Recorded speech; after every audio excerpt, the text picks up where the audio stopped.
Hey everyone,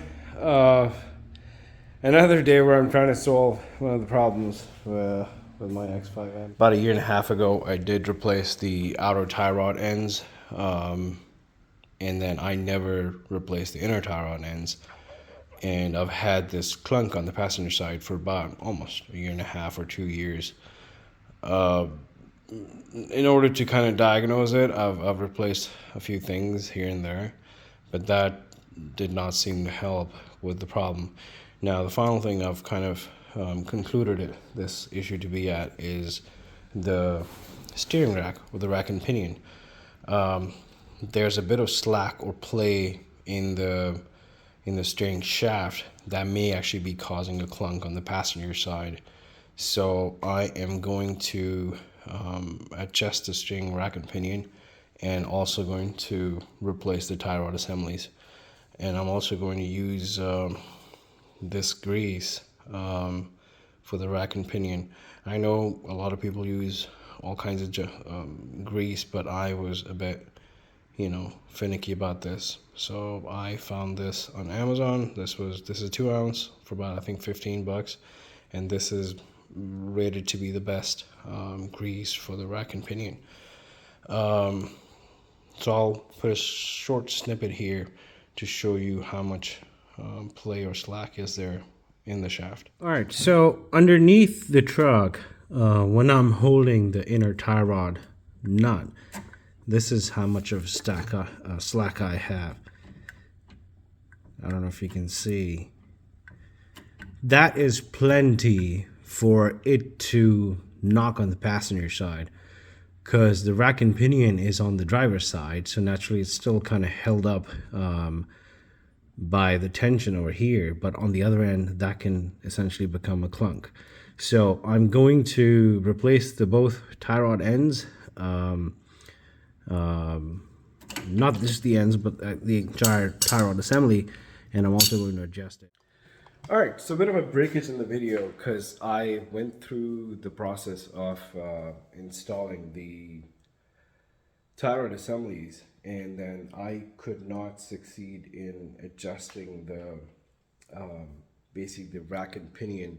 There's a tensioner that sits right on top of it that keeps tension on there, and over time they kind of deteriorate based on whether or not there is grease in the rack and pinion or not, and so on, multiple reasons.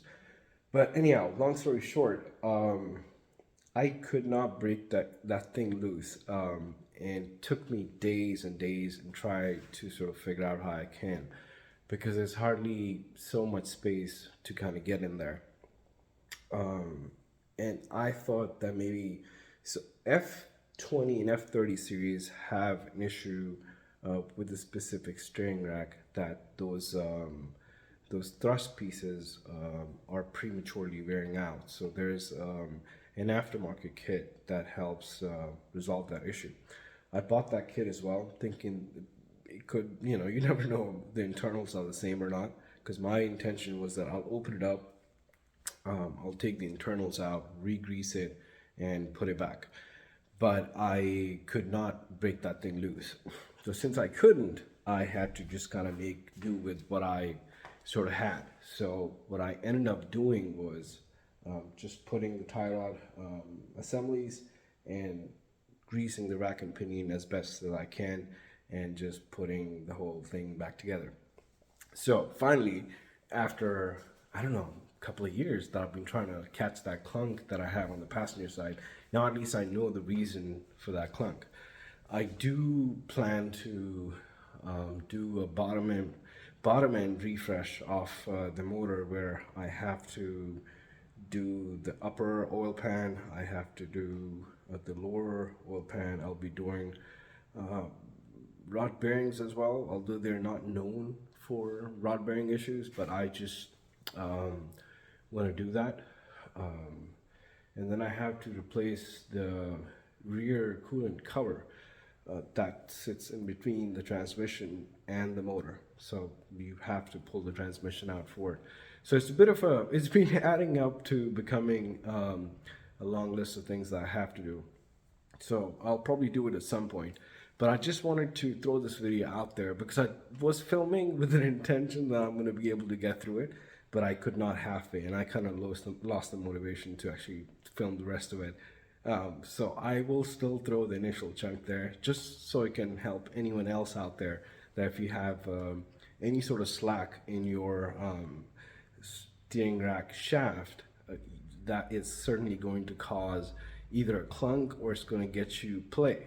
So when you have play in your steering wheel, your not just your X5M, but any car, if it has any bit of play, it will not feel planted and you will not really feel connected to the road, because as a driver, your very first feel of the road and what the car is doing is your steering.